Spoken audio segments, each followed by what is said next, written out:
on a fateful Tuesday morning when a young woman was brutally murdered in a school shooting. The words, "Do you still believe in God?" rang through the ears of Rachel Scott right before her life was taken during the Columbine shooting. Just over 20 years ago, two teenage boys stormed the Columbine High School and murdered 13 people. And at the time, this was the deadliest school shooting in American history. And while this is indeed a tragic event, one story emerges that provides us hope and meaning.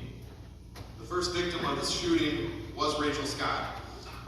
She was a senior in only a few short weeks from graduation. Eric, one of the gunmen, approached her and asked if she still believes in God, to which she responds, yes.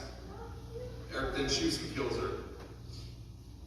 She could have possibly saved her life by just saying no, but she stood for her faith and said yes.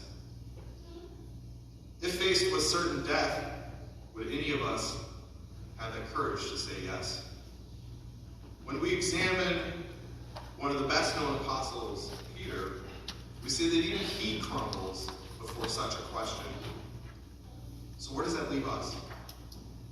How much faith would it take to take a stand for Christ, even if it costs us our lives?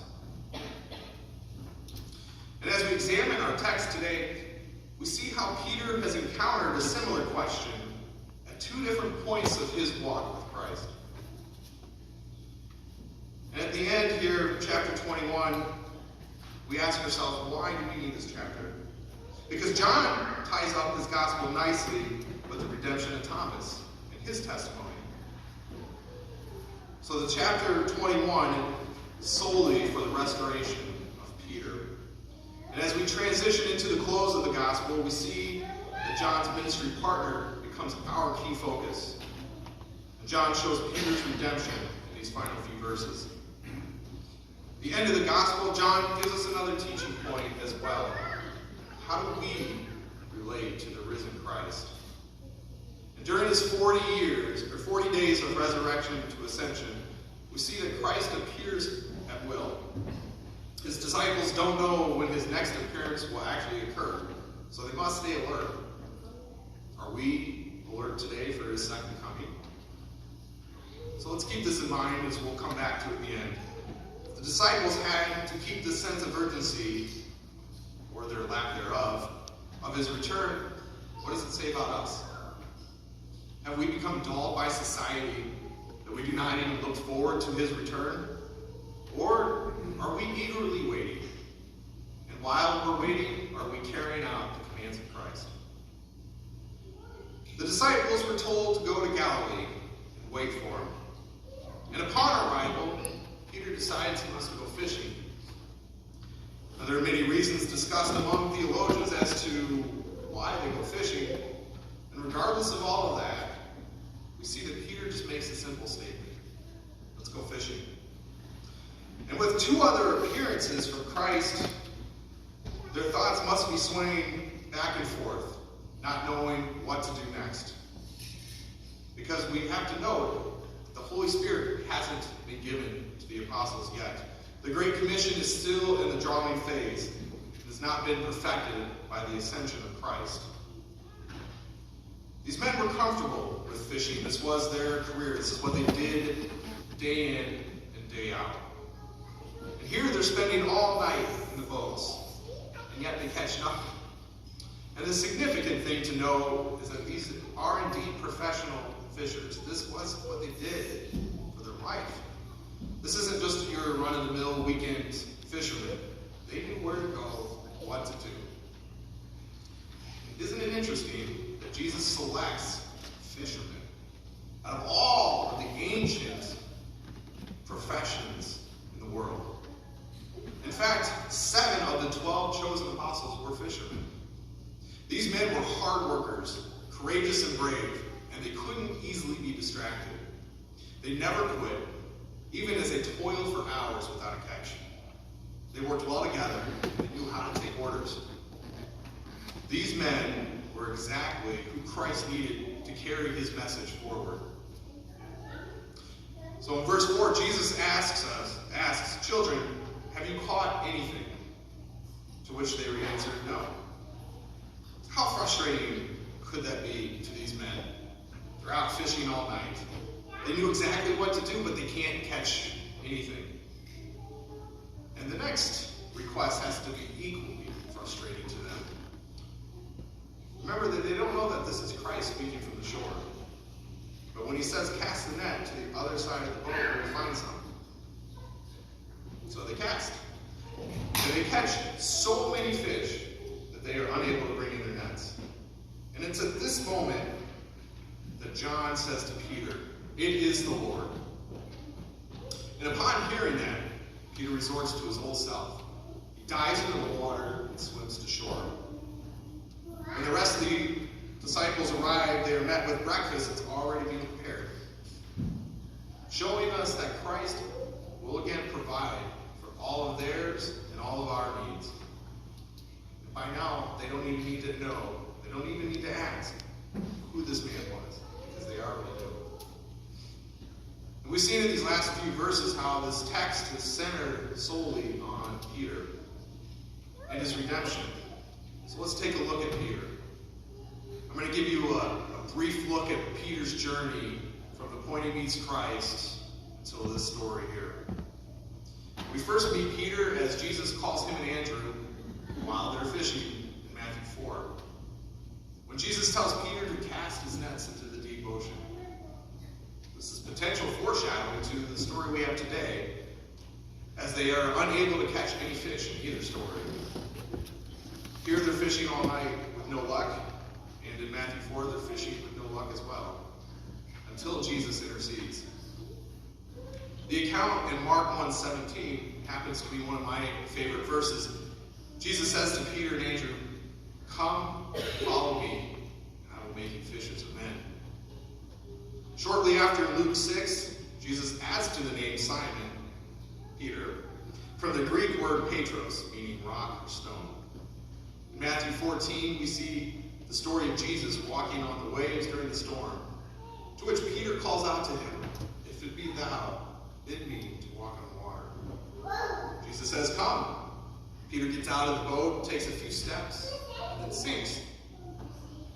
By context, we have Peter's first stumbling. His arrogance may have pushed him a little too far. And between Matthew 16 and 17, we see some more highs and lows of Peter's walk with Christ.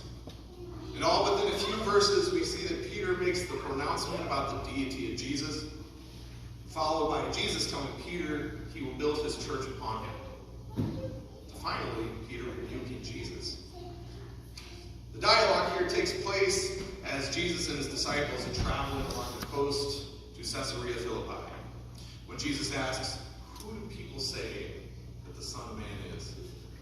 And after a few answers, Peter responds with, you are the Christ, the Son of the living God. And at this point, Jesus tells Peter that he will build his church on him. Now, this is a crucial turning point in the Gospel of Matthew, as Jesus begins to foretell his death and resurrection. Upon which, Peter pulls him aside and tells him that he won't allow any harm to come to him. Jesus responds with, get behind me, Satan, for you are a hindrance to me. And once Jesus calls out Peter, he makes this declaration that if anyone were to follow me, let him deny himself, pick up his cross, and follow me. So after Peter, James, and John witness the transfiguration on the mountain, we enter the third and final year of Jesus' ministry. We're going to look at the last few hours of Peter's time with Christ. In the upper room in John 13, Jesus tells Peter that he will deny him 3 times before the rooster crows, to which Peter obviously denies Christ.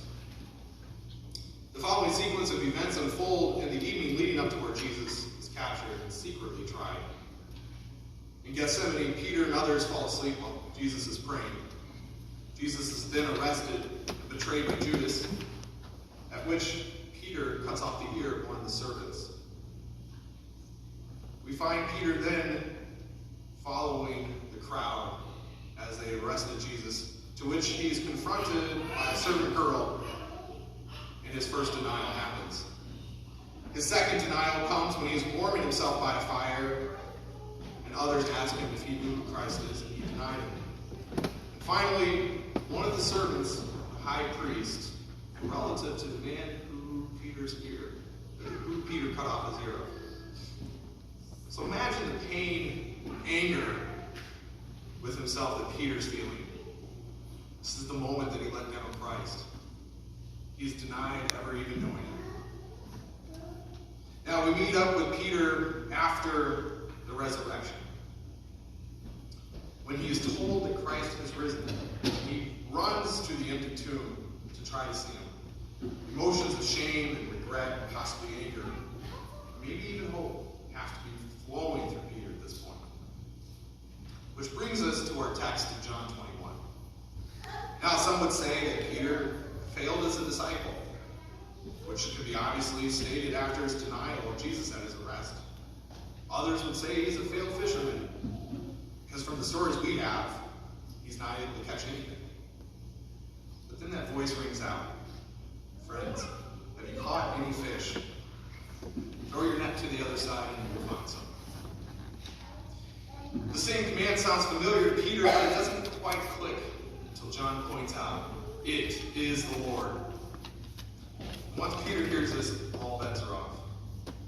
He is back to himself, irrational, erratic, spontaneous. He jumps into the water and swims to shore, just to discover Jesus with breakfast prepared.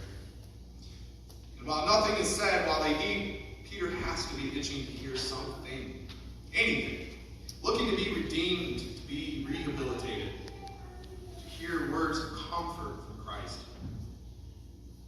And instead of hearing words of healing or forgiveness, Jesus asks him questions that Peter didn't even know he needed. Simon, son of John, do you love me more than these? Jesus is actually using a Greek word, akapao, to define this love. This is the highest form of love that Jesus could have possibly used. Peter's response is interesting, though. Peter responds with phileo, which in this context appears to mean, I love you like a friend.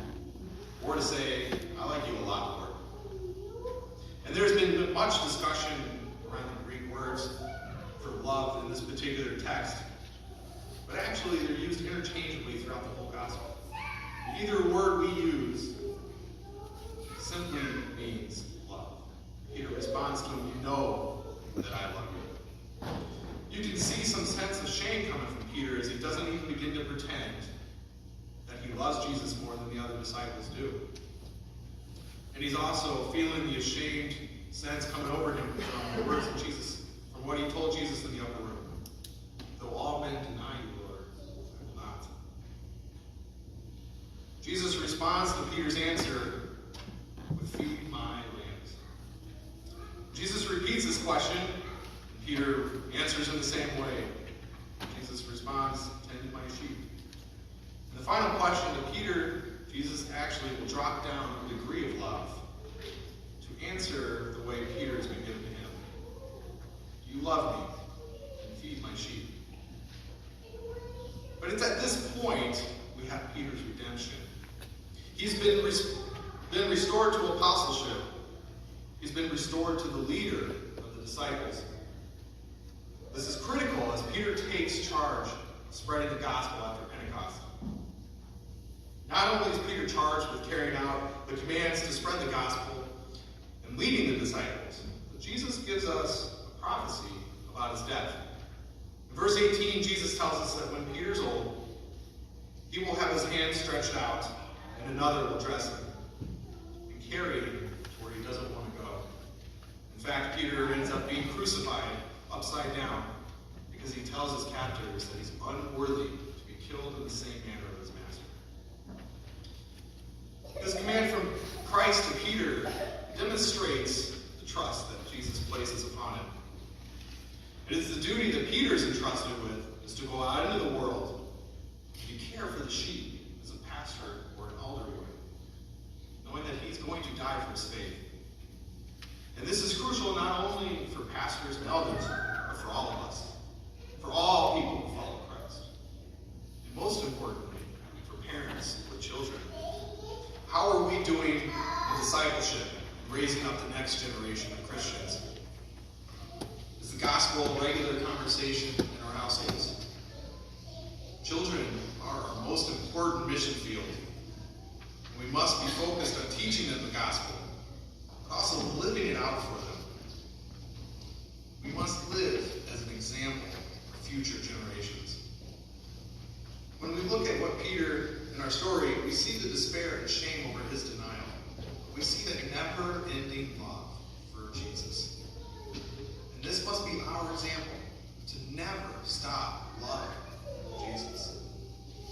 We cannot sit idly by as the world passes us, because our charge is to make disciples.